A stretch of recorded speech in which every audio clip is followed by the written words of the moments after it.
Everyone, অনেকদিন পর তোমরা তোমাদের গুগলকে খাবারের সামনে দেখতে পাচ্ছ। কারণ কি কয়েকদিন আমার সর্দি হয়েছিল খুব, তাই আমি ভিডিওতে আসতে পারিনি, তাই আমি আবার কন্টিনিউ করছি। তোর ছোঁয়াতে আমার হয়েছে।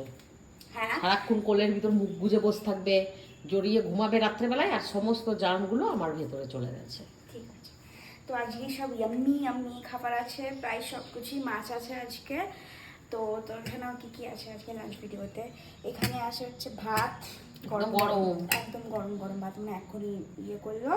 এটা আছে রুই মাছের পেটি ভাজা, আর এখানে আছে হচ্ছে কলমি শাক ভাজা, আর এই যে এই মাছের তেল, রুই মাছের বোধ হয় এটা। রুই মাছ কাতলা মাছ দুটো তেলই মিশানো। হ্যাঁ, দুটো তেলই মিশানো, মনে হচ্ছে একদমই তেল দেয় নাই মা। তেল আমি ফেলে দিই, তেল ফেলে দিয়েছে, শুধু পেঁয়াজ আর মাছের এই মাছেরই তেল যতটুকু আছে, মানে এমনি যেটা এক্সট্রা তেলটা যেটা বেরোয় ওটা আমি ফেলে দিই। আচ্ছা আইসক্রিম আলা এসছে। নিয়ে আসবো। ইয়া। দাদা আইসক্রিম এসছে। ওইটা আর এটা হচ্ছে আমার সব থেকে আনফেভারিট এই সবজিটা। এটা কি বলে? ভালো সবজি, কচির এটা গাঠি, ঢোলি কচুর গাঠি দিয়ে ওই রুই মাছের ঝোল।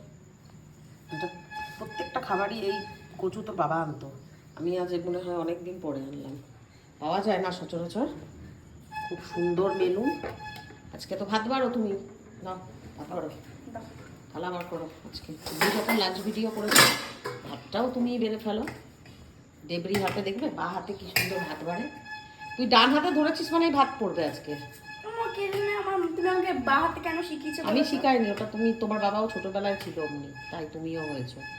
পাক্কা বেটি না, একদম বিশ্বজিতের কার্বন কপি। হ্যাঁ, আমার মুখটা নাকি বাপের মতো দেখতে। হ্যাঁ, তো তোদের তো পিসি ঠাকুমা সব একই কাটে তোরা। চলো, তোমার হয়ে গেছে ভাত বাড়া, ভাত বেড়ে নিয়ে যাই। নিজের ভাতটা বেড়ে নিয়ে সুরসুর করে চলে গেল খেপি।